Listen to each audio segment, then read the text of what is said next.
Maratón de Mujeres Políticas. Hoy nos visitan en entrevistas en la redacción, modo electoral, sí. Jorgelina Esteche y Antonella Pane, candidatas a concejal y consejera escolar de Morón. Bueno, Jorgelina, Anto, gracias por visitarnos. ¿Por qué se involucran en la política? ¿Vamos yo? Arranca Jorgelina y después Anto.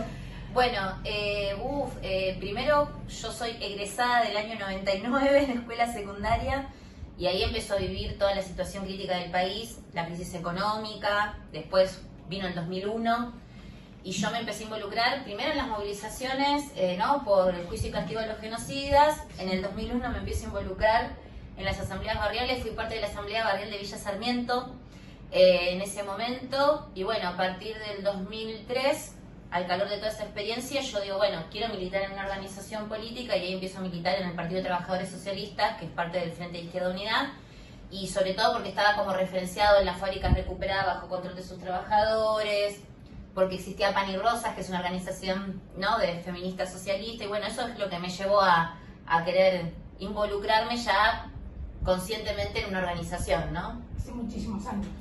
Muchísimos años, sí. Más de 22, 23 años, sí. Y siempre me tengo ese recuerdo de que quise hacer esa militancia para lo que fue el aniversario de la Noche de los Lápices, un 16 de septiembre del 2023. Lo tengo así como muy guardado en la memoria. Anto. Bueno, yo... Anto es muy joven, es la más joven. La candidata más joven. La candidata más joven y consejera escolar. A candidata a consejera escolar, sí. Bueno, no, yo creo que toda mi vida estuvo como muy atravesada por la política. En general, o sea, desde muy chica, mi viejo trabaja en una empresa de transporte y durante todo su recorrido en el trabajo tuvieron muchas medidas de fuerza. Y yo desde chica, literal, desde que estaba en carrito, los acompañaba a las medidas de fuerza, a mi mamá y a mi papá, que se acompañaban mutuamente, ¿no?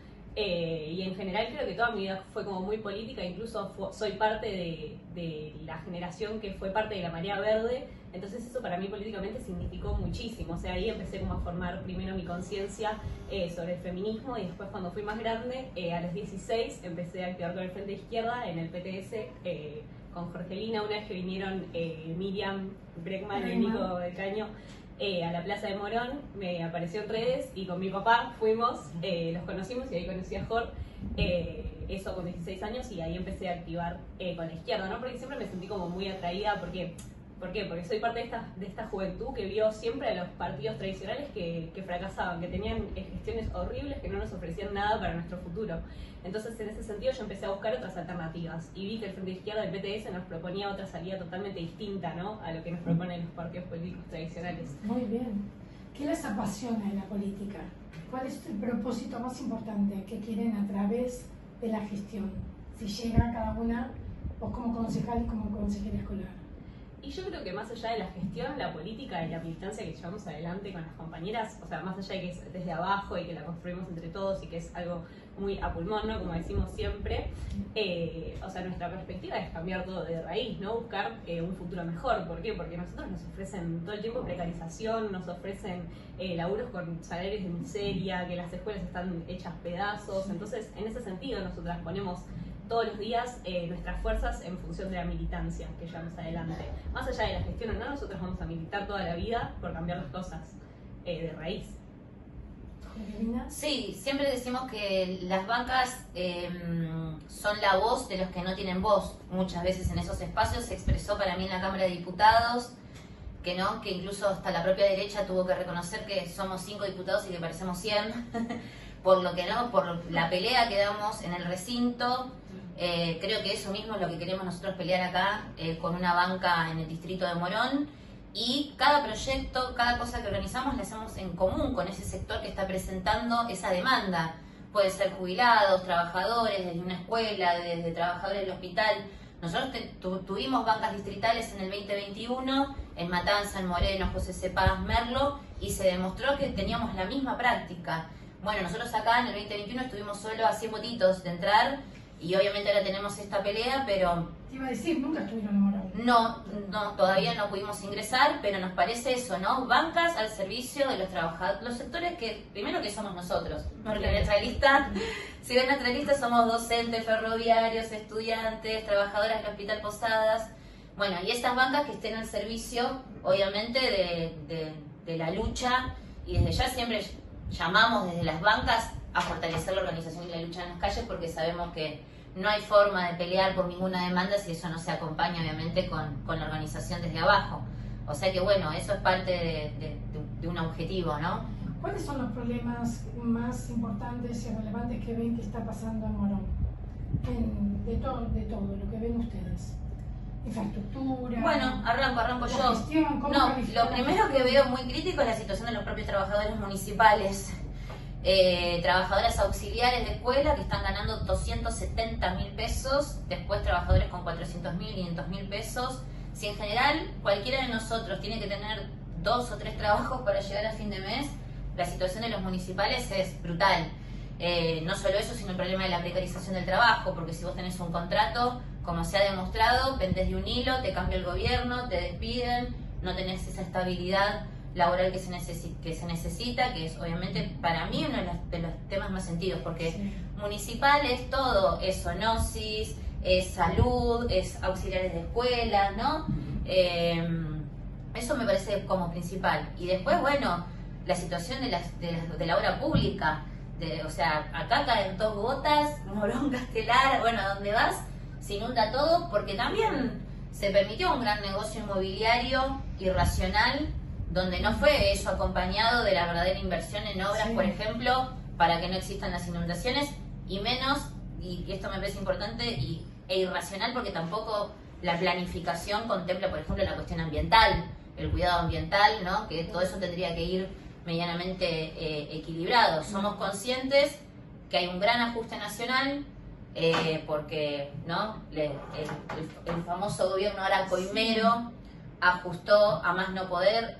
No hay un sector que no haya sido golpeado por Milei, pero bueno, el gobernador de la provincia de Kicillof o el intendente Lucají hablan de ser un escudo frente al ajuste, pero si vos tenés trabajadores en estas condiciones, con estos salarios, y si no terminás de resolver los problemas más profundos que tiene el vecino o la vecina de Morón, bueno, muy escudo que digamos no sos, y plata hay.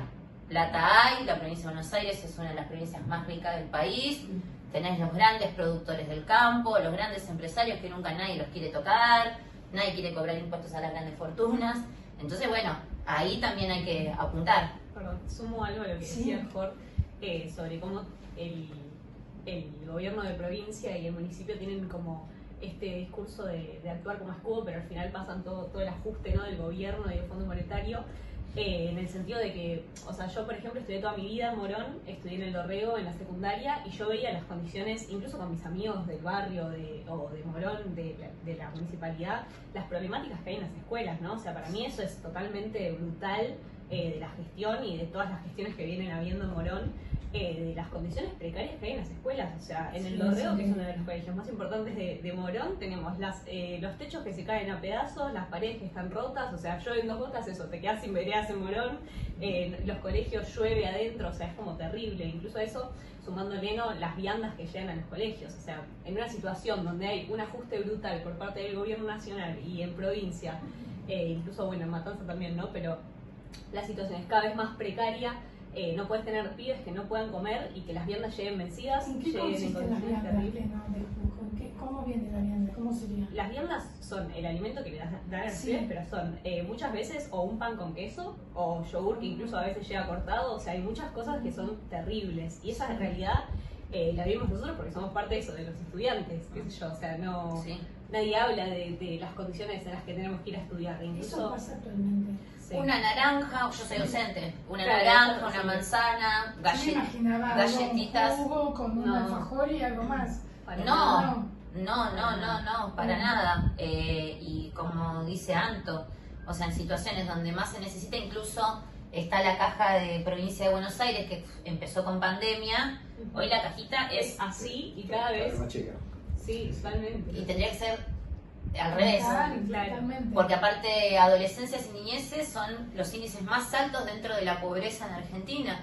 Entonces eso, y tener, por ejemplo, no sé, Molinos, Río de la Plata, Huarcor, que son las principales, ¿no? empresas alimenticias del país que fueron de las que más ganaron en el 2024 y 2025. Además, en un contexto que digamos, venimos de una pandemia, de una cuarentena eterna, y un 2020 donde desaparecieron literalmente el sistema escolar, corregime, Jorgelina, de 1 millón de chicos. Sí, se quedaron, sí. Agreguemos ese contexto a una escuela que, bueno, de hecho, comenzó el año con la escuela 100 que se le derrumbó el techo, sigue la escuela 50 esperando, digo, apuntemos por ese lado, ¿no? Tanto como candidato consejero como concejal. El tema de educación, que es fundamental. Sí, y hoy los chicos dejando la escuela por ir a trabajar. Totalmente, se ve mucho eso. Mucho. La educación es tan importante. Es terrible la situación, pero al revés, viste, las docentes tenemos un compromiso enorme. Yo creo que si la escuela pública se sostiene, es el esfuerzo que hacen la docencia, las familias, los auxiliares, los directivos, o sea, desde las cooperadoras, que es ese trabajito que hacemos cotidianamente, compramos lo indispensable que muchas veces no te llega, pero nada. ¿No? Estás hablando hasta de tiza y borrador. Sí, terrible. Chicas, ¿cuáles son las propuestas que van a impulsar vos, Jorgelina, desde el Consejo Liberante y Anto desde el Consejo Escolar? ¿Cuáles son las propuestas que impulsarían hoy, que propondrían? No, para mí lo primero que hay que apuntar es a trabajadores municipales. Yo opino que hay que debatir, hacer un buen informe de estado de situación de los trabajadores municipales en el distrito, ¿no? De qué cantidad de precarización, de contratos, y armar un proyecto. Para mí es impuesto a las grandes fortunas, a los grandes empresarios. Nosotros acá tenemos a Siderar, ¿no? Acá en el municipio, Grupo Techín.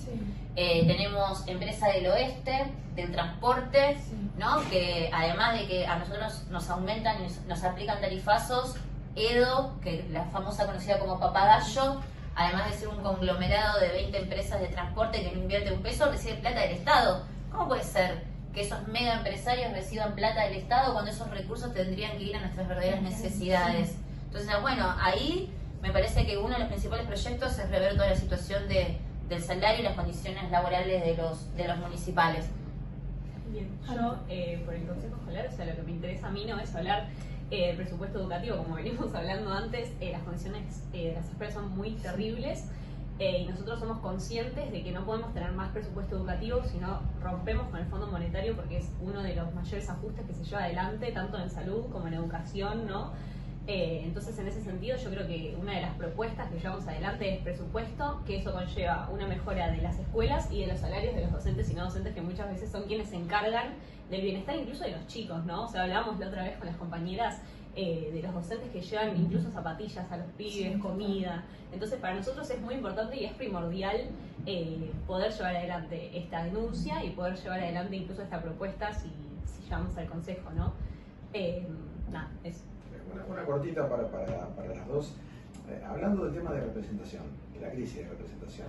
Hablábamos en la previa del 2001 y en tu caso, digamos, Jorgelina, ¿ves una situación social parecida al 2001 en cuanto a la crisis de representación política? Y después para Anto, que de 18 años es la más joven de todas las candidatas, ¿por qué ese fenómeno de juventudes que participan en la izquierda es habitual? Pero ahora en esta nueva derecha, digamos, si bien son absolutamente diferentes, pero ¿qué es lo que en las dos puntas de la cuestión hace que los jóvenes, que son por ahí los que están más descreídos de la cuestión política, participen? Sí, yo no sé si llega el punto a lo que fue la crisis del 2001, por ahora la crisis de representación, pero sí se está caldeando en ese sentido. O sea, nosotros, bueno, que toda nuestra campaña es bastante a pulmón y estamos volanteando, repartiendo volantes, boletas y demás, te encontrás con una bronca muy... O sea, primero, desde ya Milei fue una gran estafa, y eso te lo dice la gente desde que lo votó, que te dice, lo voté, me arrepiento de lo que hice, a gente que dice, este gobierno no va más. Y después del otro lado tenés también un partido tradicional histórico como el peronismo, que gobierna durante décadas, y que tampoco cambió los problemas estructurales de este país. O sea, todo lo que estamos charlando acá es estructural. No es maquillaje, no es tipo, bueno, renuevo esto por acá arriba, no, es muy profundo.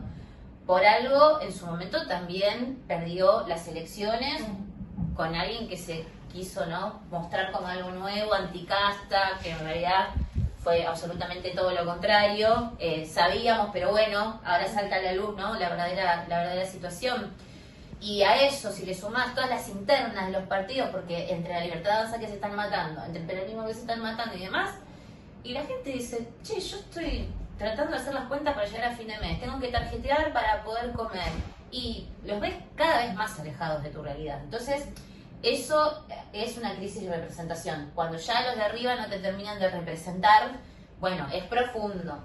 Entonces, por algo también, y agrego esto que me parece importante, es tan sentida la demanda del paro nacional y de la movilización.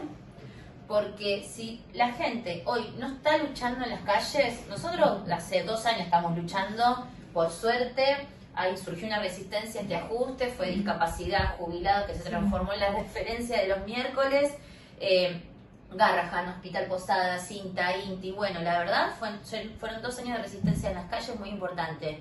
Pero los grandes ausentes son las conducciones sindicales. Entonces, cualquier trabajador te dice, ¿cómo puede ser que se le esté permitiendo a este gobierno hacer todo lo que hizo?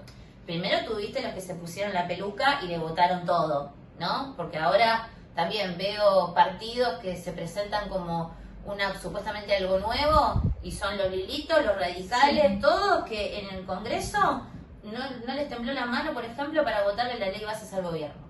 Eso fue brutal. Entonces todos hacen como que son algo nuevo y son siempre más de lo mismo.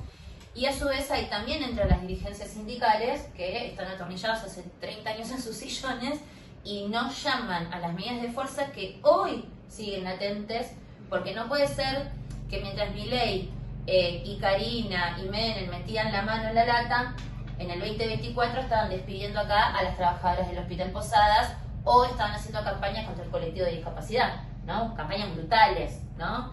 Entonces, a mí me parece que acá también hay una gran responsabilidad, y bueno, obviamente las conducciones sindicales están en manos del peronismo centralmente.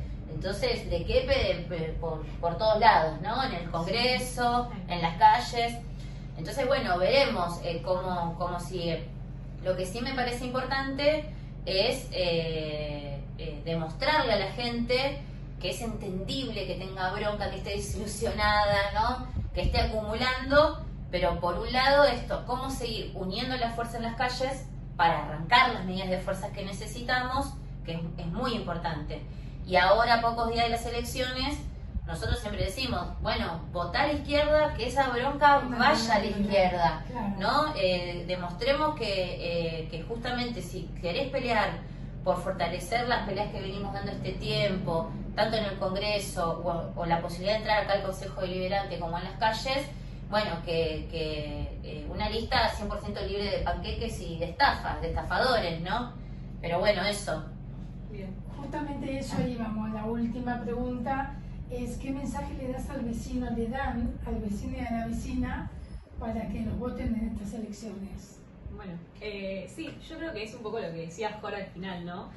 Principalmente igual, o sea, retomar con esto de que nuestras listas están totalmente formadas por estudiantes, por trabajadores, incluso por trabajadores, no sé, en salud, en educación, y que nosotros conocemos las demandas que tenemos porque somos parte, ¿no?, de la clase trabajadora, de la clase que está siempre siendo ajustada y perjudicada, y en ese sentido nosotros tenemos las mismas sensibilidades y por eso conocemos las demandas que queremos llevar adelante.